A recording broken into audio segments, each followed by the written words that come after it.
안녕하세요. 안녕하세요.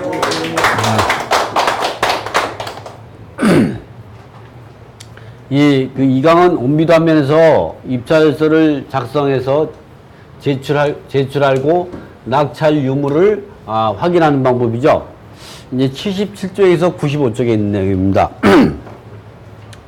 이렇게 입찰할 공매 물건을 내서 입찰서를 제출하고 입찰 보증금을 납부하는 방법을 확인하면 되는데, 아까 같이 이제 우리가 앞으로 한번 가볼까요? 이 권리 분석을 해서 이상이 없죠? 예. 물건도 괜찮고, 그러니까, 이제, 여기 보면, 앞에 이제 보면 그 공매에 물건 명세서로 가보면, 여기 보면, 첫 번째 이렇게 물건 상세에 보면, 밑에 보면은 우측에 최저 입찰가가 있고, 여기 관심 물건 등록 또는 여기 밑에 보면 입찰 있죠? 예. 요거를 클럭, 이게 누르면 되죠? 마우스 이렇게 해가지고 여기다 놓고 이게 누르게 되면 입찰에 참여하는 겁니다. 그렇게 되면,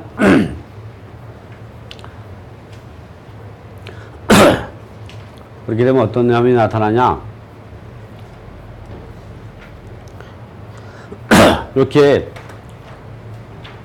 아까 같이 여기 클릭을 누르게 되면, 그 다음에는,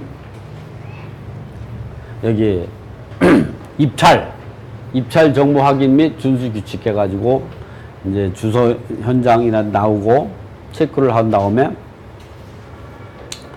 여기, 체크를 한 다음에 다음 단계 누르면, 동의합니다. 다 체크한 다음에 다음 단계 누르면, 여기는 암재산 인터넷 공매 임찰 참가 준수기라, 궁금하신 분들 한번 읽어봐도 돼요. 인터넷 참여하는 사람들은 이 내용을 지켜야 된다는 거죠. 예. 그래서 이런 거를 우리가 이제 확인하면 되는데,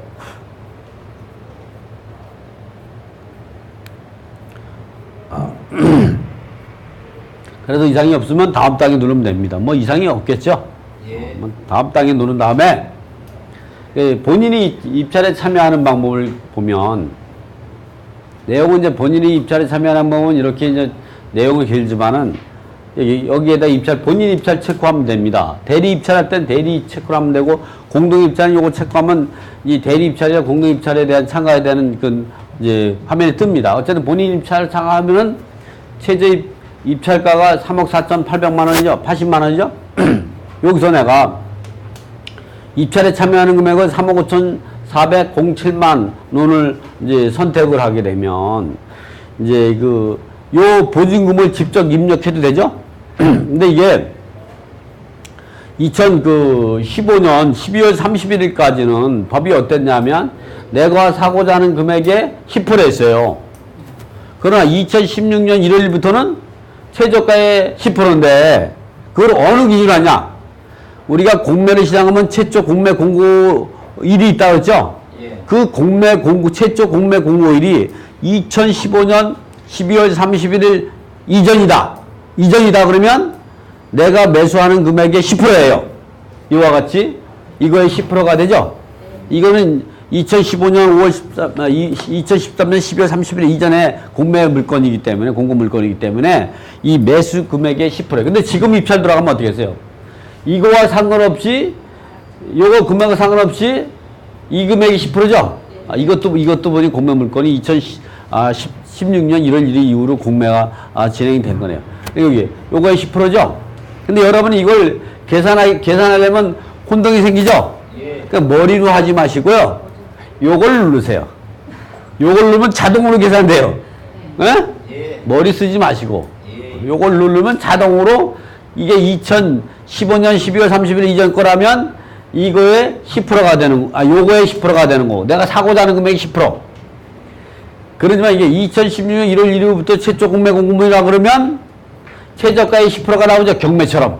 예. 그리고 금액을, 그러면 잔금은 납금액이 얼마냐, 납부할 금액이 얼마냐, 이걸 누르면 이 최저가 입찰 보증금이 나오는 거죠. 3,448만 자동으로. 요거 누르면 다 해결이 되는 거예요. 근데 보증금 납부는 현금 방식으로 하고, 내가 보증금 납부할 은행을 선택을 하는 거죠. 네. 신한은행, 부산은행, 우리은행, 하나은행을 선택을 해요. 그리고 요거는 반환받을, 내가 그 낙찰받지 못했을 때 입찰보증 돌려받아야죠? 그거 반환받을 계좌를 여기다 쓰는 거, 환불 계좌. 요 밑에 거는 잔금을 납부할 계좌를 선택하는 거, 은행을. 선택하게 되면, 나중에 낙찰받고 나면, 잔금을 납부할 계좌를 갖다가 여기서 확인할 수가 있는 거죠. 신한은행으로. 이거는 이제 잔금 납부할 계좌고, 잔대금 영수증을 우리가 낙찰받게 되면은 잔대금 이제 이 영수증하고 요거를 또 매각결정서하고 입찰보증금 영수증을 나이 연비도 들어가지고 전자로 발급받을 수가 있어요. 그래서 전자로 받는 거. 이 현장 수령은 캠코에 가가지고 공매 담당자한테 수령하는 걸 말하거든요. 요거는 이제 직접 체크를 하면 월요일날 10시에 매각결정이 나면 나이 온비드 들어가가지고 입찰 결과를 검색을 하면 여기 입찰 보증 영수증하고 매각 결정서를 받을 수 있는데 거기에 이 잔대금 납부 금액하고 잔대금 납부할 여기 신한은행으로 그 계좌가 선택이 되죠. 내가 신한을 선택했으니까. 그래서 이 내용을 다 숙지했습니다. 체크한 다음에 입찰서를 제출하면 지금처럼 입찰에 참여하는 거고, 대리 입찰할 때는 또 대리 입찰할 때도 지금 여기 표시한 대로 이렇게 대리 입찰을 체크하면 대리로 이게 입찰할 수 있는 이 내용들이 이렇게 뜹니다. 그러면 여기다가 이제 추가를 해가지고 지금처럼 이게 글로 써놓은 것처럼 그대로 따라서 이 대리 입찰하면 됩니다. 그 공동 입찰도 제가 공동 입찰하는 것도 이 내용도 자세히 써놓고 설명을 잘 해놨거든요. 요 내용대로 그대로 하게 되면 이게 대리 입찰, 공동 입찰 다 될 수 있고, 지금 이제 앞으로는 그러면 개인이 입찰로 들어갔을 때 또는 공동으로 입찰 들어갔을 때 이렇게 이제 보면 이제 이 전자 서명 정보가 뜨거든요. 확인을 누르게 되면 이렇게 공인인서를 온비드에다가 범용으로 등록한 공인인서를 갖다가 인증서가 화면을 선택해가지고 암호를 넣게두고 확인을 누르게 되면 입찰에 참여할 수가 있는. 그럼 이러한 입찰에 참여한 입찰서 내용이 뜹니다. 이렇게. 그런 이상이 없으면 여기에 보면 이제 가상계좌가 나오죠. 이 가상계좌로 입금을 시키면 되는 거죠. 그래서 나이 입찰 내역을 확인하면 됩니다. 왜냐하면 나이 입찰 내역을 이제 확인하면 이 가상계좌라든가 또는 거기에 내가 얼마의 입찰서를 제출했는가 이런 것들이 나오면 거기다가 이제 확인한 다음에 거기다 입금시키면 되니까 나의 입찰 내역을 확인한 데까지만 하고 나서 보면 이렇게 입찰 보증금 미납으로 나오죠. 그러나 입찰 보증금을 가상계좌로 납부하고 나서 나의 연비 들어가서 입찰 진행 내역을 확인하면 이와 같이 이게 완납이 되죠. 완납. 지금 보면 이렇게 나이 연비도 여기 상단에 있는 나이 연비도에 가가지고 이걸 검색을 하면 이런 화면이 뜨거든요. 이 화면이 뜨. 그러면 여기 입찰 중. 요거는 낙찰자가 결정이 되기 전까지는 요걸 누르면 됩니다. 공매는 낙찰자가 어떻게 결정이 되냐면 조금만 제가 설명을 드릴게요. 이제 암리산 공매 같은 경우는 재산 공매 같은 경우는 입찰 기간이 입찰입니다. 입찰 기간이 월요일 10시 정각에서 수요일 17시 정각까지 입찰 기간을 3일 동안 줍니다. 이 기간은 24시간 새벽에 해도 되고 시간이 제한이 없는 겁니다. 이 3일 동안에 입찰을 제출할 수 있고, 그리고 나서 1일 후 하루가 지난 다음에 목요일 날 11시 정각쯤이면 낙찰자를 결정하죠. 낙찰자 결정을 하죠. 이 낙찰자를 결정하면 이 낙찰자를 우리가 최고액 입찰자라고 명명합니다. 이러고 나서 3일 있다가 3일 후에 매각 결정을 하게 되는 거죠. 이 매각 결정과 즉시 확정이 돼버려요. 이거는 월요일 10시 정각이 되죠. 그러면 보면 이게 이제 목요일이죠. 목요일이면 금, 토, 일, 월 하면 4일인데 왜 3일이라고 얘기했냐? 우리가 법정 일수는 일요일은 산입하지 않기 때문에 그렇습니다. 그래서 3일이면은 이제 금, 토, 월 이렇게 3일이 되는 거죠. 그래서 3일 후에 매각 결정이 이루어져. 10시 되면 정확하게 매각 결정이 됩니다. 이 매각 결정이 되면 여기서 우리가 이제 어떤 걸 하냐? 매각 결정이 되면 이렇게 제가 여기 이제 화살표를 이렇게 끌고 왔습니다. 왜 저 화살표를 여기서 일일이 끌고 왔을까요? 작성에 공간이 없어. 공간이 없어, 그렇죠? 참, 그런 것도 대답을 못 하셔요. 그래. 아, 이것도 못해. 그럼 여기다 쓰면 어떻게? 잘 안 보이잖아. 이렇게 써놓으면 어떻게? 공간이 많죠? 이 쓸레기 많아요, 이 내용이. 그러면 즉시 확정이 되면 어떻게 되냐? 이렇게 매각 결정이 이제 다시 여기다 저걸 끝에 거니 여기다 적어놓고 다시 반복해 적는 거예요. 매각 결정 확정과 즉시 매각 결정과 즉시 매각 결정과 즉시 확정된다 그랬죠? 네. 확정되고 나면 이때부터 30일 이내에 잔금 납부 기한이 주어져. 잔금 납부. 근데 이게 3천만 원 미만일 때는 7일. 3천만 원 이제 이상일 때에는 30일 이내에 잔금을 납부하는 거죠. 이때 잔금 납부하지 않으면 납부 최고 기한 또 7일을 줍니다. 10일. 납부 최고 기한.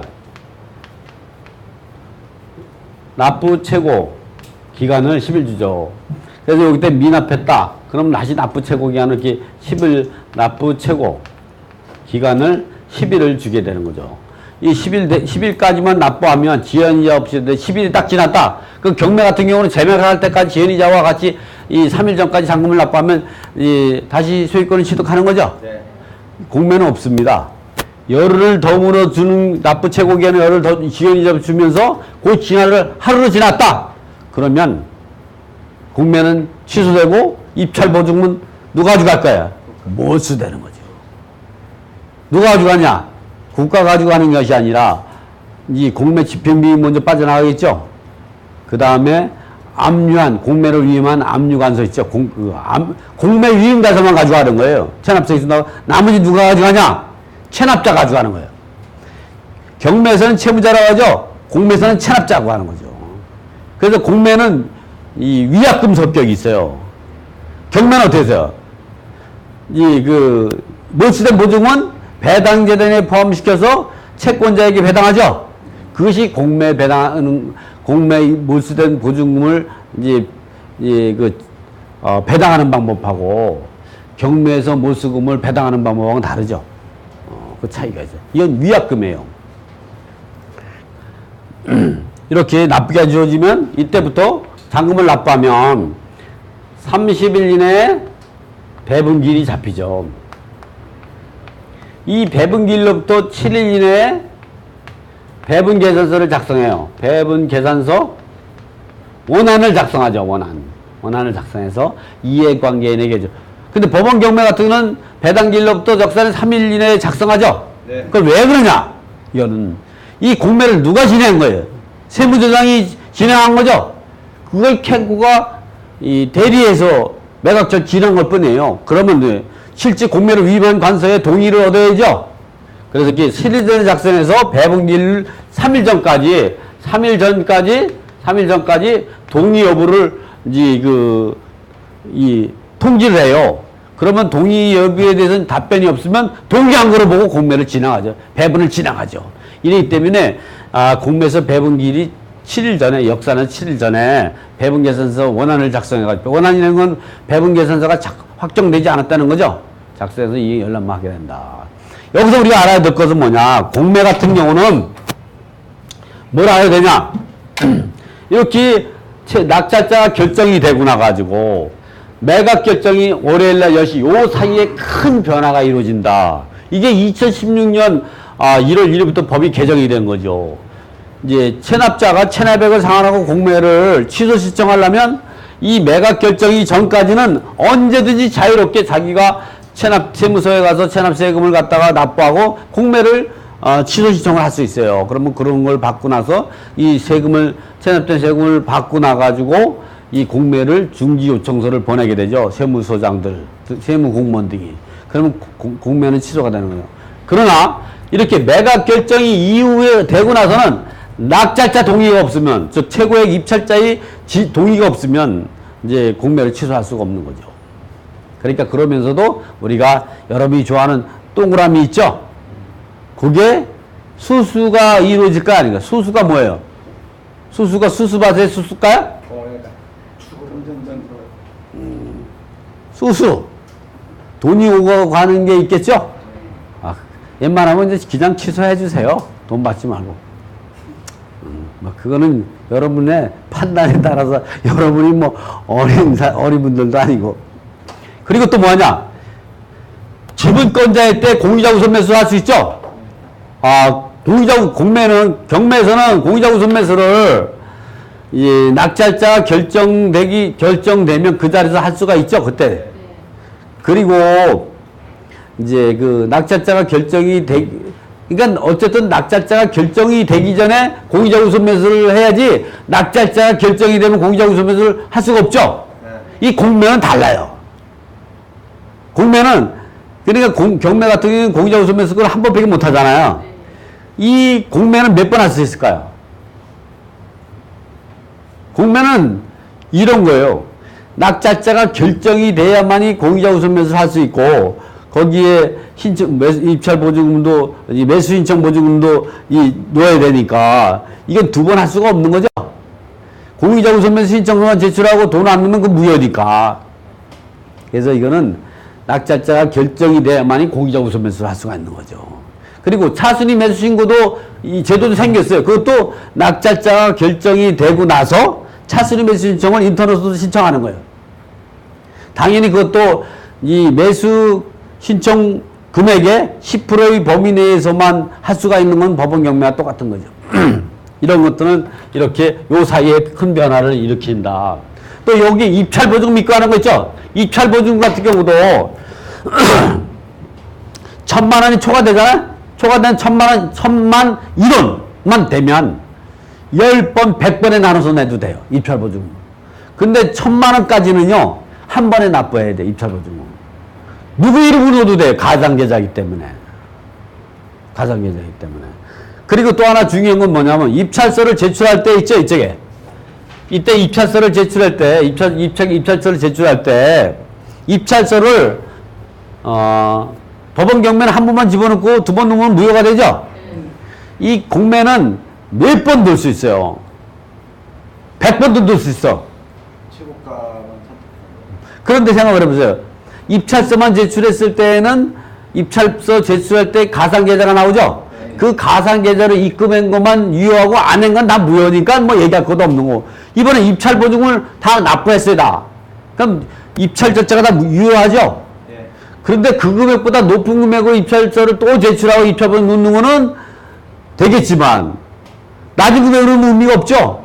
모든 게 낙찰자가 되고, 이거는 다른 사람이, 낙찰받지 못했을 때 환불 계좌로 돈 받는 것도 다 돈 환불 받아요.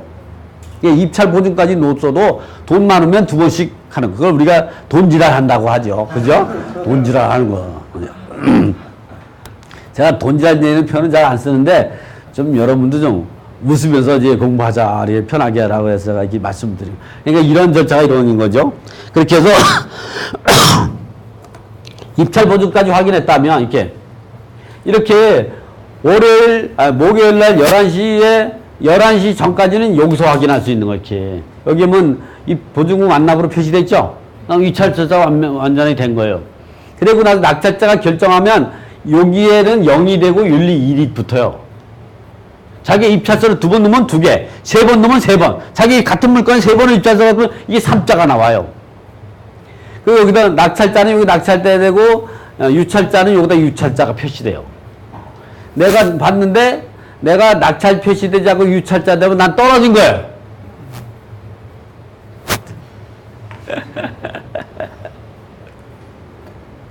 그래서 확인하면 완납이 되죠. 완납은 어떻게 확인하냐? 나이 온비드 들어가가지고 여기 확인하면 요걸 눌러보면요 이게 완납으로 찍혀요 이렇게. 여러분 입찰서만 제출하면 안 되고 입찰 본인까지 완납됐는지도 나이 온비드 들어가서. 근데 그 이전에 보시면 입찰 본인 완납됐다고 문자로 딱 와요. 그래도 여러분 나이 온비드 들어가서 입찰 진행 내용 눌러보면 이렇게 완납까지 확인하는 걸 해야만이 입찰서를 완전하게 한 거다. 입찰 보증이 모자르면 입찰 보증 모자르면 또 문자가 오겠죠. 그렇다도 이렇게 확실하게 확인하면서 입찰 보증금과 입찰 진행 절차가 완결되고 그때부터는 다 하루 동안 뭐 기도만 하면 되죠. 네, 기도. 내게 행운이 있기를 이렇게 하면 돼요. 그러면 이제 온미드의 입찰 결과와 매각 결정서를 교부 및 대금 납부하는 방법을 보면 이렇게 이제 나이 온비 입찰 결과는 어떻게 되냐? 나이 온비드 들어가서 입찰 관리 그리고 입찰 결과를 이제 따라가면은 확인하면 된다. 이렇게 확인하면 이렇게 나이 입찰 내역을 이렇게 아까 같이 누르면 이렇게 나이 온비드 딱 누르면요 자동으로 이 화면이 떠요. 이렇게. 그러면 여기서 개찰 관련돼 여기 낙찰되면 낙찰 받은 거죠. 떨어졌으면 여기 있죠. 차순위 매수 신고했으면 여기가 나올 테고. 예, 나이 온비드 들어가서 이렇게 이제 보면 또 이게 본인이 이제 그 입찰을 여기 2번 요거를 선택하면 이제 이게 와같이 나오는데 또 이제 자기가 입찰 들어가지 않은 이제 그 자기의 입찰 결과 등기 이렇게 확인할 수가 있어. 낙찰. 요거를 누르게 되면요. 이 자동으로 요게 떠요. 그러면 내가 낙찰받은 결과가 나오죠. 요거를 누르면 몇 사람이 입찰 나왔니 이런 거 다 확인할 수 있는 거예요. 그래서 보면 상세 입찰 결과를 보면 여기 상세 입찰 상세 입찰 결과를 요거를 누르게 되면 어떻게 되냐? 이 화면이 떠요. 여기서 상세 입찰 결과 요거를 누르면 이와 같이 이제 몇 명이 많이 들어왔죠. 이게, 이게 뭐 14명이 들어왔어요. 그래서 1등한 거 이렇게 하죠. 입찰에 참가하지 않은 사람은 어떻게 확인하냐?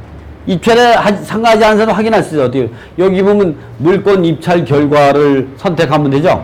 1번 선택, 1번으로 하면 돼. 1번 선택해서 관리번호를 알면 관리번호를 알고 이 검색을 하면 자동으로 이렇게 나오죠. 그래서 상세 보기를 누르면 몇 명이 입찰했는지 아까까지 다 확인할 수가 있는 거예요. 네, 이제 요거 보는 거는 이제 처음에 요거 갖고 책을 보고 연습을 좀 하셔야죠. 그리고 공유자 우선 매수와 차순위 매수 신고도 요 낙찰자가 결정이 되면 매각 결정이 확정이 되기까지 할 수가 있다. 3일 동안에만 할 수 있다. 이제 매각 결정 여부도 이렇게 개찰 완료가 되면 요걸 누르면 이제 그 3일 있다가 월요일 날 돼서 이게 요거 누르게 되면요. 이렇게 이제 매각 결정서를 이렇게 매각 결정 이제 그 통지서 있잖아요. 체납자 누구고 그리고 보면 여기 보면 놓고 여기에 보면 매수 대금을 언제까지 하고 납부 최고 기한은 언제죠? 아예 이게 찍혀서 나와요. 잔금을 여기까지 낼 수도 있고 여기까지 내는 것도 괜찮아. 이연 없어. 아예 이게 매각 통지서에 이 매수 대금 잔금 납부 기한은 여기 있고 열흘 동안의 최고에 딱 열흘 더 주죠. 네. 요 기간까지 내면 기한이자 없이 낼 수 있는 거예요. 그리고 뭘 또 뛸 수 있냐? 영수증 뜰 수 있는 거예요. 내가 입찰보증 영수증 뜨지 않게.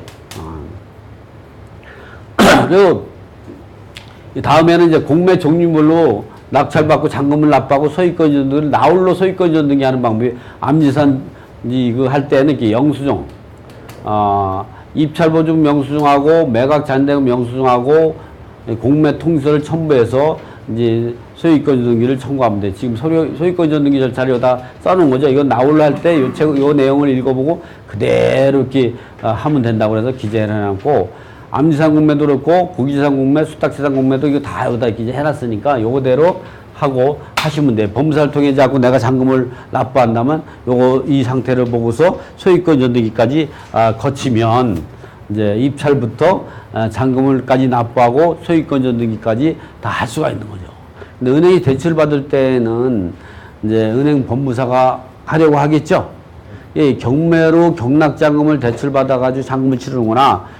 공매로 공납장금을 이제 대출받는 거랑 똑같아요. 근데 제가 처음에 하고 막 오래전에는 은행에서 공매를 잘 몰라서 설명하느냐고 상당히 고생을 했어요. 지금이야 뭐 다 잘 알고 하니까. 그래서 이렇게 이제 지금처럼 해서 잔금을 납부해서 소유권을 취득하면 된다. 이렇게 되죠. 그래서 요 2강은 이렇게 우리가 입찰서를 제출해서 잔금을 납부하고 소유권을 취득기까지 하는 방법은 지금처럼 설명하고 나머지 자세한 사항은 교과서를 최고 손에 잡히는 공매 투자의 정석을 보고서 공부하시면 됩니다. 자, 요 2강은 이제 원래 이제 한 강으로 1강으로 끝내려고 하면 2강으로 나눴기 때문에 이렇게 가볍게 한 27분 지났네요. 요 강의에서 마치겠습니다. 자, 수고했습니다.